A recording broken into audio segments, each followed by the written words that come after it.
안녕하세요. 감사합니다의 이충입니다. 안녕하세요. 최란입니다. 땅께 3년이면 풍어를 눕는다는 속담이 있죠. 독일에도요 비슷한 말이 있대요. 암탉은 알을 보면 알을 낳는다. 왜 우리가 어렸을 때 친한 친구랑 네. 같이 다니다 보면은 네네. 자기도 모르게 친한 친구의 습관이나 네. 버릇을 따라하게 되잖아요. 그죠? 맞아요, 맞아요. 사람마다 서로의 좋은 점을 따라하다 보면 어느새 닮아가고 같이 행복해지는 거. 이걸 보고 전문용어로 행복 모방이라고 한답니다. 아, 행복을 따라하니 진짜 행복해지더라. 이 얘기군요. 네, 맞습니다. 감사합니다는요. 185-0108번 한 달에 10,000원 부타의 후원으로 수소한 행복을 나누는 시간입니다. 내 이름으로 어딘가에 후원을 한다는 건 참 기쁜 일이죠. 뿌듯한 일이기도 하고요. 다른 일도 아니고 부처님 가르침을 전하는 일이니 불자로서 더 환희심이 나고요. 모든 형편이 나아지면 해야지 하면 평생 못하게 되는 것 같잖아요. 그죠? 네네. 사실 보시는 금액이 아니라 마음이잖아요. 그죠? 마음이죠. 작은 보시라도 때가 왔을 때 바로 실천하는 게 중요한 것 같습니다. 행복 모방에 동참해줄 오늘 첫 번째 주인공 궁금하시죠? 이분은요. 배우 생활을 하면서 틈틈이 명상수행을 해오신 분입니다. 일단 이분은 S대 출신. 지적이면서 선이 굵은 연기로 유명하죠. 맞습니다. 이번에도 깨달음으로 가는 약도를 만드셨다고 해요. 요가 명상 마스터로 변신한 배우 윤동환님을 모셨습니다. 와우. 우! 야, 진짜 저절로 우리 어서 윤동환 오세요. 배우님 뵈니까 저절로 이렇게 합장을 하게 되네요. 네네. 아, 귀한 걸음 해주셔서 너무 고맙습니다. 아닙니다. 네. 아니, 여전히 진짜 뭐 화면에서 뵈나 실물을 이렇게 영접을 해보니 더 멋지신데요. 감사합니다. 네. 요즘 배우 뭐 중에서도 네. 민머리가 이렇게 잘 어울리시는 분은 흔치 않은데 말이죠. 맞아요. 아니 머리를 이렇게 쓰다듬으시는데 날마다 이렇게 쓰다듬어 주시나요? 뭐 30대부터 이렇게 돼서 계속 이렇게 밀고 있습니다. 아, 대단하시다. 그러면 배우 활동하실 때는 다른 걸 쓰셨나요? 아니요, 그냥 이렇게. 네. 그대로. 네네. 같이 작품은 안 해봤지만 화면에서는 저는 개인적인 팬입니다. 감사합니다. 네. 아, 진짜 주몽에서 악역인 현도군, 태수, 양정. 그다음에 또 추노에서는 용골대 역할을 했던 기억이 생생한데요. 한동안 명령기를 못 뵈서 너무 아쉬웠거든요. 아, 예. 네. 아니 그동안 어떻게 지내셨어요? 그동안 제가 이 목소리가 예, 조금 안 좋아져서 네. 이걸 좀 바로 잡느라고 외국에서 요가 명상 네. 수행을 좀 하다가 또 코로나 전에 한국에 와서 네. 한국에서 또 나름대로 수행을 하면서 지내고 있었습니다. 아, 목소리가 갑자기 안 좋아지셨나요? 좀 그렇게 됐죠. 네. 아, 처음 얘기 들었어요. 근데 이 목소리까지 불편하신 가운데 이렇게 저희 감사합니다에 어렵게 출연해 주셔서 진짜 많이 감사합니다. 좋아지고 있습니다. 네. 네. 아, 숙중스님 어떠세요? 우리 윤동환님 보니까. 뭐 저보다 더 스님 같고 아니 상호가 네. 아주 큰 스님 상호십니다. 그리고 네. 저는 다른 뭐 이렇게 영화든지 드라마보다는 그때 뵌 기억도 있지만 몇 년 전에 BTN에서 사명대사라고 하는 특집 아마 그 프로그램이 있었거든요. 그때 우리 윤동환 배우님께서 사명대사 역할을 하셨어요. 제가 잘 봤는데 네. 아주 그냥 이 워낙 틀이 진짜 큰 스님 같고 네. 아주 그때 특히 이제 목이 안 좋으신지 말씀을 거의 안 하시는 그런 배역이셨는데 그냥 말씀 한마디 안 하셨어도 아주 그냥 그 중후하게 그 드라마를 쭉 끌어가는 그 저기를 보고서 정말 어떻게 보면 전생에 타고난 수행자하고 스님이셨구나 제가 개인적으로 이렇게 생각했습니다. 네. 개인적으로는 그 역할이 제일 좋았습니다. 그게 뭐 이렇게 다큐멘터리고 드라마도 아니고 영화도 아니지만 네. 가장 접근하기가 가장 좋았고 보람도 있었습니다. 아, 너무 다행입니다. 근데 빨리 목이 완치되고 정말 예전에 정말 강건한 그 목소리로 돌아가게 기원 드리면서 좋아졌다가 네. 여기 약간 긴장하니까 또 이렇게 아 그래요? 긴장 푸세요.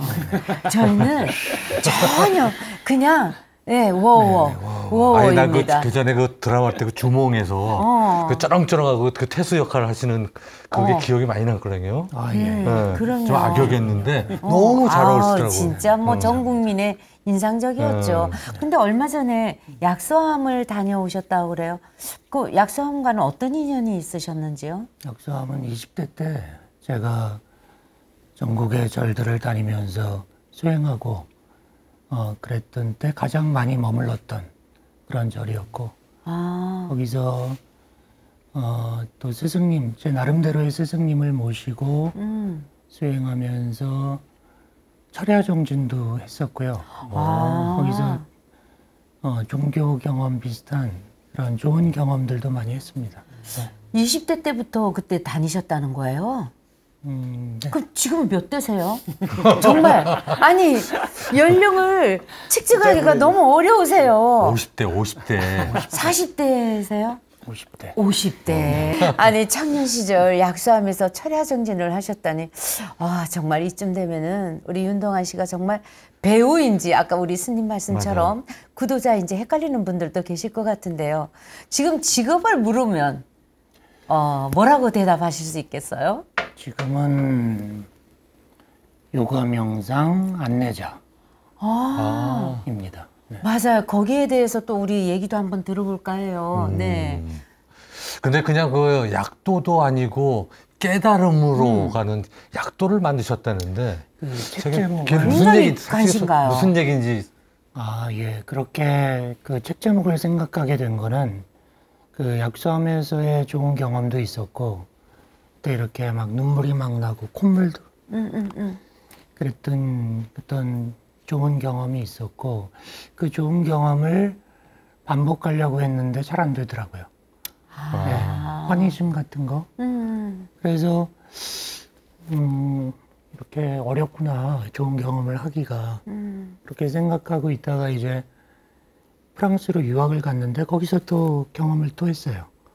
그래서 이렇게 경험이 되긴 되는구나. 그런데 이 종교 경험, 좋은 경험을 할 때 잘 기억을 하고 그래야 되는데 자꾸 까먹는다. 그래서 그거를 이렇게 약도를 그려야겠다. 나를 위해서. 다시 돌아가기 위해서. 그 개념에서 약도 그리기를 하자. 이렇게 마음을 먹었는데 계속 미루고 하다가 이제 작년에 책을 쓴 거죠. 네. 대단하십니다. 제가 그런 지도, 김정호의 대동여 지도, 뭐 이런 건데 거의 깨달음의 지도라는 거는 그러니까 제가 생각에 어마무시한데요. 저 자신을 위해서고 또 다른 분들도 제가 간 거를 조금 기록해 놓으면 참고를 할 많이 도움될 것 그렇죠. 같은데요. 그래서 그런 의도로 했습니다. 우리 스님, 우리가 종교를 믿는 것도 특히나 우리 불교를 믿는 것, 부처님을 믿는 것도 우리가 깨닫기 위해서 노력하는 거 아니겠습니까? 그렇죠, 네, 어떠세요? 지도를 만들었다고 하셨는데 요즘에 보면은 내비게이션을 만드신 것 같아. 그러니까 대단한 거예요. 예, 대단한 이게 개척자죠. 예, 그게 아주 쉬운 일이 알 텐데 직접 경험하시고 체험하신 것을 바탕으로 아마 쓰셨기 때문에 아주 많은 사람들이 그 공감을 하시고 그대로 아마 수행하시면은 아마 많은 도움이 되고 좋은 안내자가 될 것 같은 그런 생각이 듭니다. 네. 아니, 우리 배우 윤동환님은 어릴 때부터 번뇌가 많았다고 들었어요. 아니, 어린 시절에 번뇌가 있어봤자 뭐 얼마나 많았길래 번뇌가 많았는데 명리학에서 말하는 효신살의 고통을 온몸으로 겪었다는데. 그 책에 이제 그런 내용들을 잠깐만 해주시죠. 그 책이 3부로 구성되어 있는데 첫 번째는 제 자서전 이런 거를 짧게 썼고 두 번째는 이제 플라시보 요가 명상이라는 게 뭔가 책 제목은 윤동환의 플라시보 요가 명상 네. 이렇게 돼 있고요. 명리학 공부에도 관심을 갖게 됐어요. 네. 그래서 조금 하다 보니까 그게 어떤 효과가 있었냐 하면 제 문제를 이렇게 갇혀가지고 바라보게 될 때 고통이 심하잖아요. 그런데 주관적으로. 그런데 이렇게 객관적으로 이런 세상이 돌아가는 그 패턴을 이렇게 보게 되니까 좀 거리를 두게 되는 효과가 있었어요. 네, 거기서 이제 많은 살이라고 하는 게 고통인데 네. 그중에 제가 어머니와의 관계에서 고통을 겪는 살을 그런 업이죠. 그런 업으로 이제 그게 효진살이라는 것이 정확하게 저도 잘 내용이 이해가 안 되는데 효진살이 어머니하고 관계가 안 좋다는 그 의미입니까? 그게? 예, 지금 그런 거죠.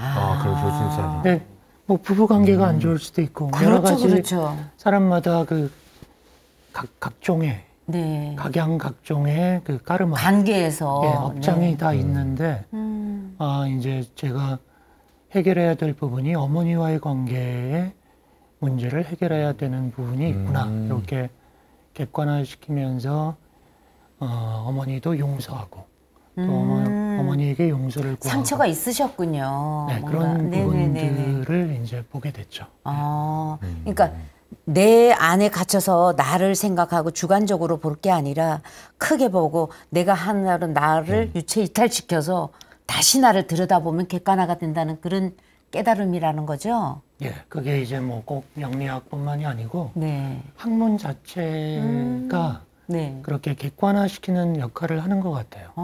네. 근데 그 여러 학문 중에 하나로서 명리학을 접한 거죠. 저에게는 또 뭐예요? 그 성경 공부하다가 또 목사가 또 목사님 되시려고 했어요? 네, 그 자서전에는 저는 이제 원래는 기독교 교육을 받고 시작했어요. 그래요? 그 이유가 이제 초등학교가 미션 네. 스쿨이었거든요. 그래서 그때 이제 성경 공부를 시키니까 이제 하게 되죠. 네네네. 근데 이 성자 말씀이 크게 와가지고 야 이거 대단하다. 할렐루야 막 이러시고. 그래서 이제 고등학교까지 이제 굉장히 교회를 열심히 다니고 그래서 신학 공부를 하려고 했는데 그때 이제 뭐 어떤 상황에서 안내를 뭐 서울대 종교학과로 가라 뭐 이렇게 되면서 갔는데 서울대니까 좋을 것 같지만 저는 그때 느낀 게 그 당시에 내가 하고 싶은 거를 하는 게 굉장히 중요하다고 생각이 돼요. 근데 종교학과 가니까 거기서는 기독교를 비판적으로 본단 말이죠. 그러니까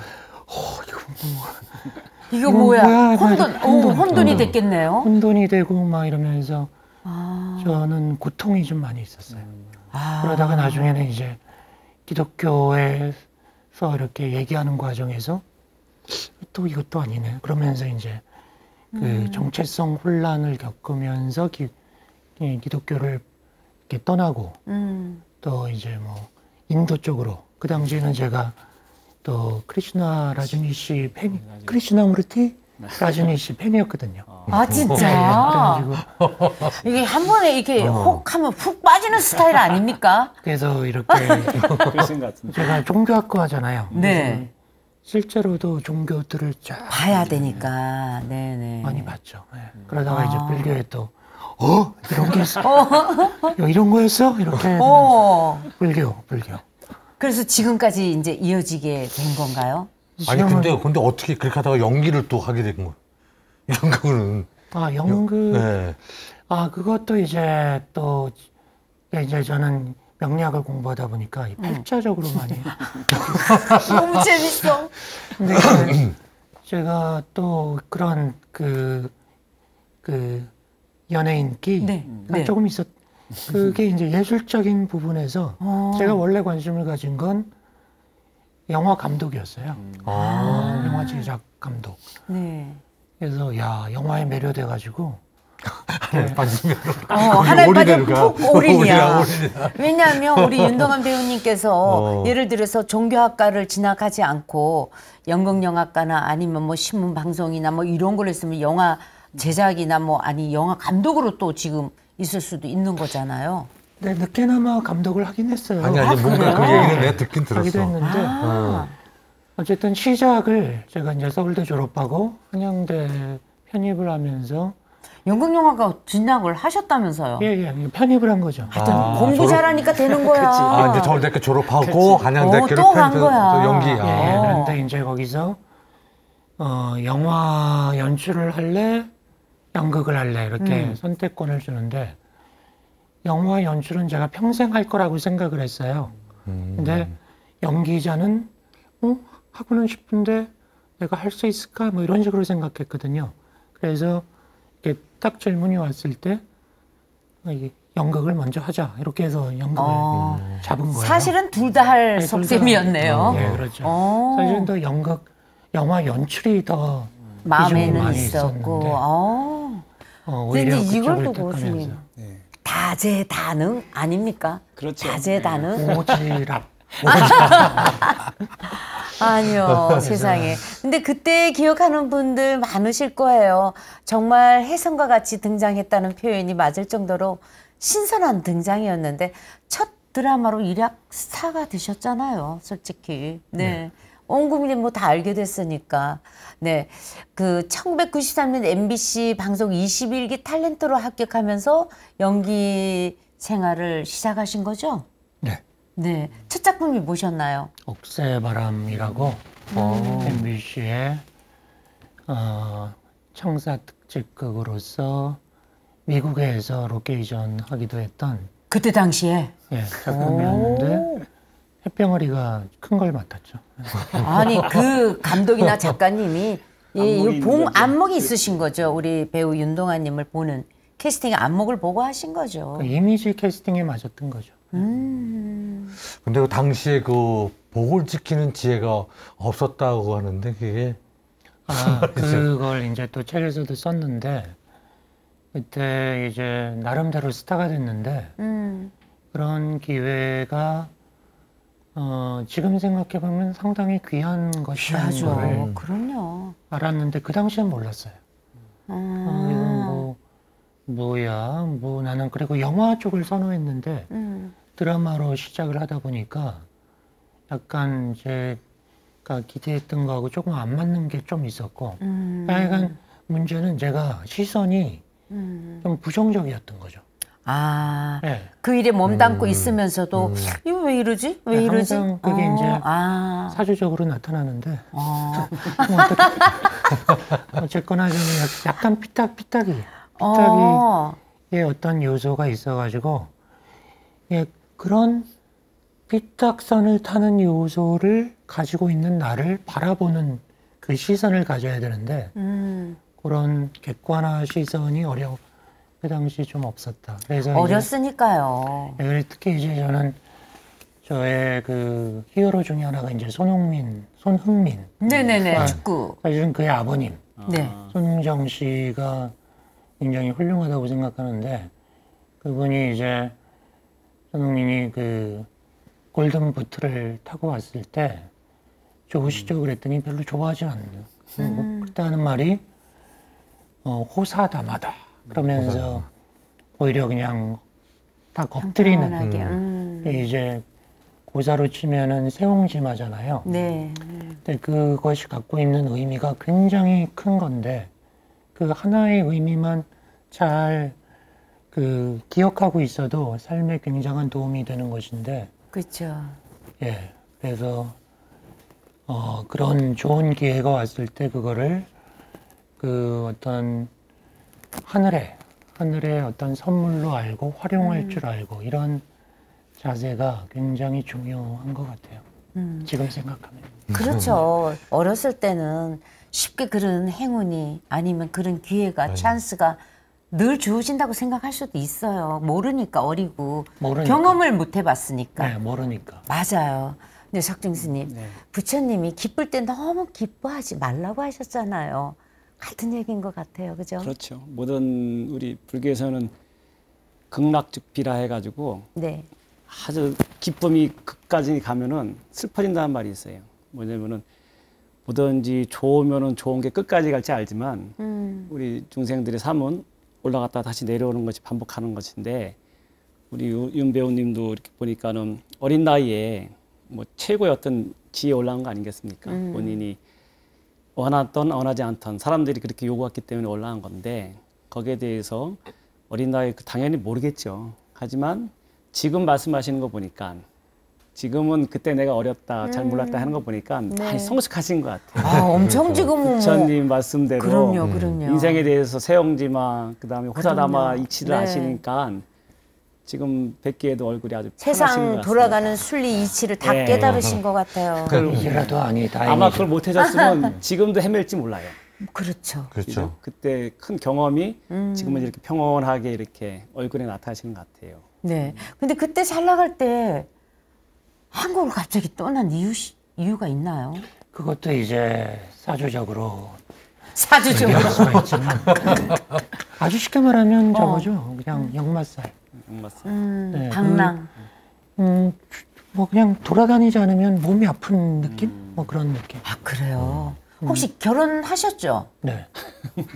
이혼은 안 하셨죠? 네. 아, 그래. 아니, 지금도 주로 절에 많이 가시니까 네. 역마살. 네. 궁금해서 아내 입장은 어떨까? 같이 다니세요? 아니요. 아니고? 모든 게 팔자.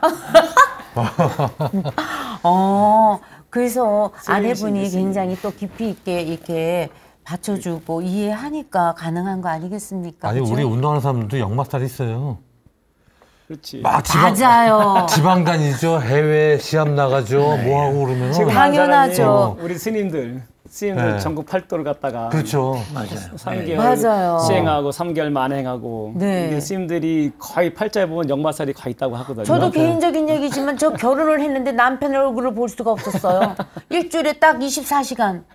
토요일 저녁 6시에서 일요일 저녁 6시 13년을 저는 시부모님 두 분과 저하고 셋이 아, 이제 그때는 이제 살고 국가대표니까 국가대표가 있으니까 선수촌에 들어가 있고 막 이러니까 저 그렇게 사는 사람이에요. 다 역마살 끼신 부분만 계세요. 아니 한국에 들어와서 우리 윤동환 씨 드라마 한 편 찍고 또 해외 나가시고 외국에 있을 때가 행복하셨나 봐요. 드라마 한 편 찍으면 또 외국을 나가시고. 그러니까 그게 분리의 마음이 문제였던 거죠. 예를 들면 드라마는 세속적인 일이야. 그렇죠. 근데 또 저는 타고난 구도자적인 기질이 있거든요. 그러니까 저는 뭔가 구도 쪽으로 가야 돼. 이 마음이 있어서 그런데 또 이쪽도 좋고 그래서 이렇게 이쪽을 할 때는 이쪽 생각하고 이쪽 할 때는 이쪽 생각하고 그러니까 왔다 갔다 하면서 그런 어떤 한쪽에서 성공을 못하게 만드는 뭐가 있었던 거죠. 그러나 지금 생각하면 결론적으로는 이 세속적인 것과 수행이 사실은 하나가 되죠. 네, 그런 시각, 통합적인 시각이 그게 이제 없었던 거죠. 네. 아, 그러니까 해외 나가서 명상, 수행도 하고 불교 공부도 하고 연기 공부도 하신 거군요. 그죠? 많은 경험을 하시니까 그렇지 않을까요? 네, 또 나가서 연기 공부도 좀 하기도 했어요. 하게 되는 거죠. 네. 아니 귀국해서 참여한 드라마가 주몽이었다고 필모그래피에 남을 악역 태수 양정 역할이었잖아요. 네. 근데 저희는 되게 재밌게 봤는데 주몽 촬영 당시에는 굉장히 힘드셨다고 해요. 예, 아까 말씀드린 것처럼 그 분리시키는 마음, 네, 그런 것들이 항상 집중하지 못하게 하는 부분이 있었던 거죠. 네. 그 시대의 악역이라서 그랬던 거 아닐까요? 더군다나. 아, 근데 연기가 막 그 이게 불자로서 내지는 깨달음을 가지고 참선을 하고 명상을 하고 이러는데 갑자기 한국에 오니 막 시대의 진짜 악역을 맡고 큰 그런 거잖아요. 그러니까 이게 마음속에서 이게 이런 거 아닐까요?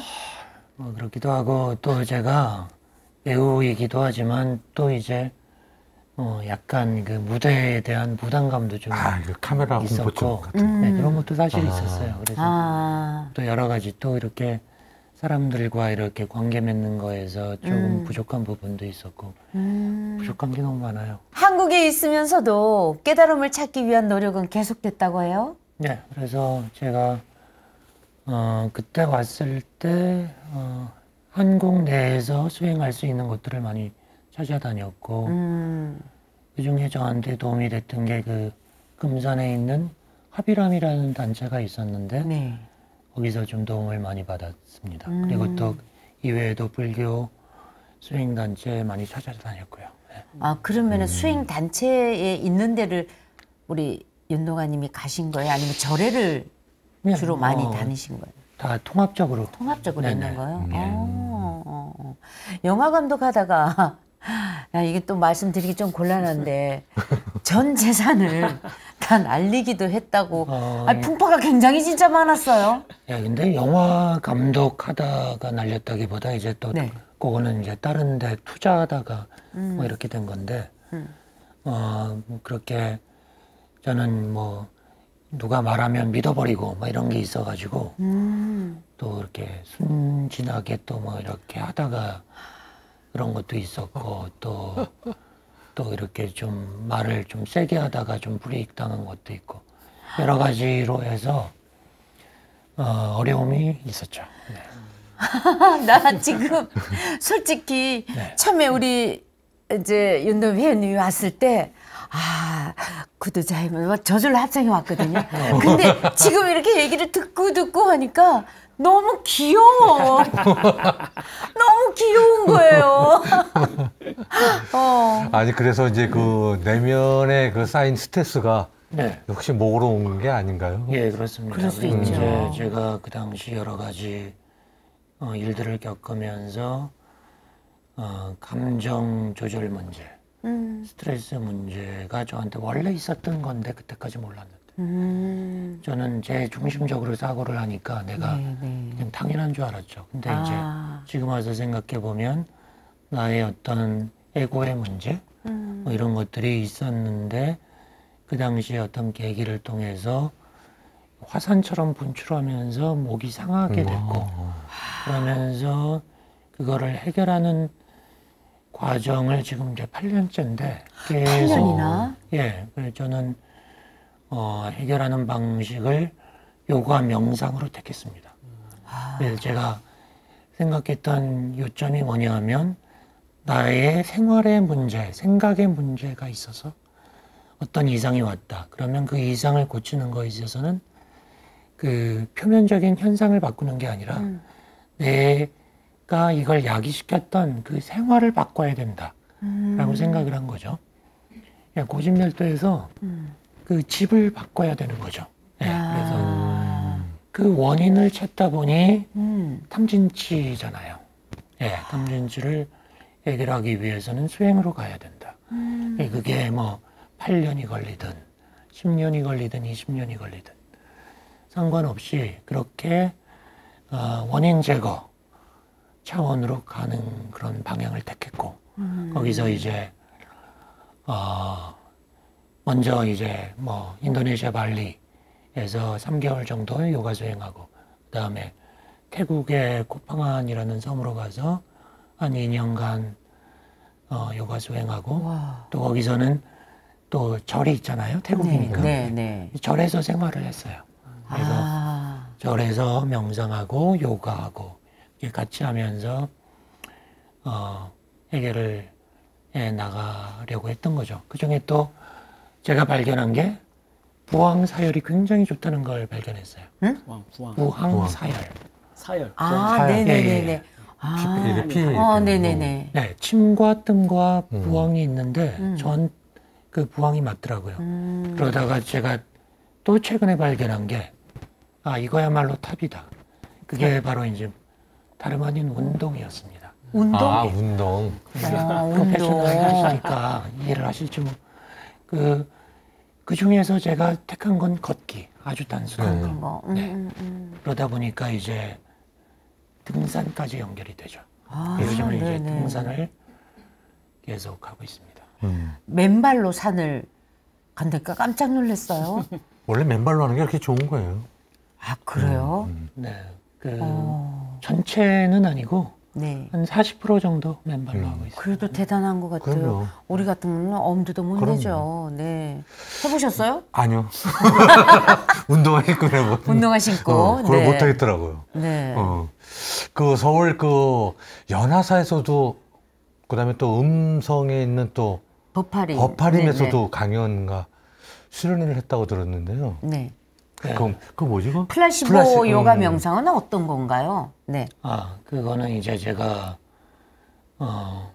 이름을 붙인 건데, 제가 태국에 있을 때 요가 학원과 절에서 왔다 갔다 하다 보니까 이쪽에서는 명상만 하고 이쪽에서는 요가만 하니까 이걸 조합을 하는 게 수행에 효과가 좋겠다라고 생각해서 조합을 했는데, 네. 거기에 한 가지를 더 붙인 거죠. 그게 플라시보 기도입니다. 플라시보라는 말은 플라시보 효과에서 온 것인데, 어떤 것이냐 하면 암 환자가 왔을 때 의사가 소화제를 주면서 항암제라고 속이면 그걸 믿고 먹으면 항암 효과가 난다는 그런 이론이죠. 그래서 우리가 생각하고 말하는 대로 현실화된다는 믿게. 거죠. 네네. 불교에서 이제 일체 유심조와 연결이 되죠. 그래서 그걸 적극적으로 얘기하시는 분들이 뭐 제임스 레드필드나 네빌 고다드나 조 디스펜서 같은 그 작가들이 있거든요. 네. 네, 그분들의 작품들을 보면서 거기서 아이디어를 얻어서 그러면 요가를 하고 명상 상태에 들어가서 삼매에 접근할 때 그 고요한 상태에서 내가 원하는 소망을 이미 이루어진 것처럼 선언하는 거죠. 예를 들어 제가 목이 낫기를 바라면 이미 나은 것처럼. 내 목은 좋다. 이렇게. 그래서 그런 자기 암시에 있어서 가장 대표적인 센텐스가 그 프랑스의 에밀 꼬에가 만들어낸 센텐스인데, 그게 영어로 붙이면은 Every day, every way, I'm better and better. 매일매일 모든 면에서 나는 점점 좋아진다. 요 센텐스를 기본으로 해서 내가 원하는 것은 무엇이든 이미지화하는 거죠. 나한테 계속 그냥 그렇게 믿게 하고 네. 그렇게 알게 하고 그러면 뇌도 그렇고 내 행동도 그렇고 그럴 수 있겠네요. 그냥 조금이라도 좋아지는 거죠. 그러니까. 거기다가 또 나아가서 그 호호포노포노의 기법으로서 미안합니다, 용서하소서, 감사합니다, 사랑합니다 이런 말도 해주고 그 다음에 더 나아가서 신장님들한테 기도도 하는 거예요.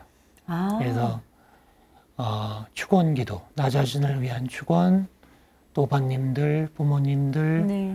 돌아가신 분들, 그리고 병자들, 또 나라를 위한 기도, 인간을 위한 기도, 중생들을 위한 기도. 네네. 이렇게 쭉 해주면은 딱 떨어지죠. 그냥 할 거 다 하는 거죠. 와, 대단하십니다. 시퀀스를 제가 만들어서 네. 그것을 제가 실천하고 제 스스로 해보니까 그렇게 하면은 괜찮아요. 효과가 있어요. 네. 아까 귀엽다가 다시 또 합장을 하게 되네요. 네. 요가 명상들은 많이들 하시잖아요. 근데 거기에 기도가 더해지니까 부자님들이 하기엔 더할 나위 없이 아주 좋은 방법 같아요. 방법을 어떻게 배우죠, 저희? 뭐, 오프라인 강의가 있나요? 아니면 유튜브 이런 게, 윤동안의 윤TV 뭐 이런 거 그런 거. 이런 거 보면 나오나요? 일단 제가 책을 썼고요. 네네네. 예, 책을 책 제목이 뭐였죠? 윤동안의 플라시보 요가 명상. 네, 윤동안의 플라시보 요가 명상. 그 책에 이제 자세히 소개를 했고요. 네네. 그다음에 또 요즘은 유튜브 시대니까 제 유튜브 채널이 윤동안 윤TV가 있습니다. 그래서 윤동안 윤TV를 참고하시면 거기에 제가 수시로 명상하고 요가하면서 그거를 스트리밍으로 걸어서 그냥 남겨놔 버려요. 네. 옛날 거 보셔도 되고 제가 새롭게 할 때 같이 하셔도 되고. 어머, 너무 좋네요. 진행시키고 저도 구독, 좋아요 그거 누르게 들어가서 할게요. 네. 알림 설정. 네네, 알림 설정. 네네네. 우리 불자님들이 윤동안 씨 덕분에 마음도 몸도 한결 건강해졌으면 하는 바람을 가져봅니다. 그리고 붓다해도 잊으면 안 되시겠죠? 185-0108번입니다. 한 달에 10,000원이면 이렇게 귀한 부처님 가르침을 더 많은 분에게 전할 수가 있습니다. 꼭 동참 부탁드립니다. 윤동환 님도 붓다의 권선의 한 말씀을 우리 1번 카메라 보고 한번 해주십시오. 네. 네, 그 부처님의 가르침을 전파하는 분들이 없었다면 저도 불법을 만나지 못했겠죠. 이렇게 부처님 말씀을 전하는 일선에 있는 붓다회를 지원해 주시기 바랍니다. 네. 아, 감사합니다. 네. 윤동환의 플라시보 요가 명상에 이런 글귀가 있습니다. 아, 저 깜짝 놀랐어요. 내려놓으면 여기가 극락. 사랑은 가래, 사랑은 집착. 사랑도 미움도 내려놓는다. 옳고 그름도 내려놓는다. 지금 보이는 모습, 들리는 소리, 생각들, 기억들, 그러하고 그러하다. 후회, 상념, 감상, 아쉬움, 이런저런 생각, 느낌 한순간에 사라진다. 행복의 비결은 단순하다. 그냥 놓으면 된다. 색수상행식 객관화하고 몸과 마음 객관화하면 된다. 와, 이걸 보니까요. 윤동환님은 부처님의 가르침과 지혜로 마음이 한결 이렇게 가벼워지신 것 같아요. 부처님의 덕분이죠. 아, 이게 또 아니 어떻게 이런 그 구절구절이 너무 맞는 얘기고 공감 100배거든요. 이게 언제 쓴 글입니까? 제가 이제 상념이 떠오를 때마다 유튜브에 올렸던 글을 나중에 책에 실었습니다. 잘 썼나요? 네. 앞으로 계획도 또 궁금합니다. 뭐 한 작품 하면 또 해외 가서 또 이렇게 하시고 뭐 이러실 건가요? 아니면 이제 명상 요가에 또 집중해서 또 뭔가 일을 내실 건가요? 뭐 계획이 사실 정해져 있지 않고요. 네. 이렇게 뭐든 주어지는 대로 감사히 받아들이고 따라가려고 생각하고 있습니다. 네. 아, 네. 치유의 에너지를 전해주신 우리 배우 윤동환님, 빨리 뭐 제대로 예전의 건강한 목소리로 돌아오시기를 기원드리고요. 요가 명상 마스터로의 2번째 인생, 저희 감사합니다가 응원하겠습니다.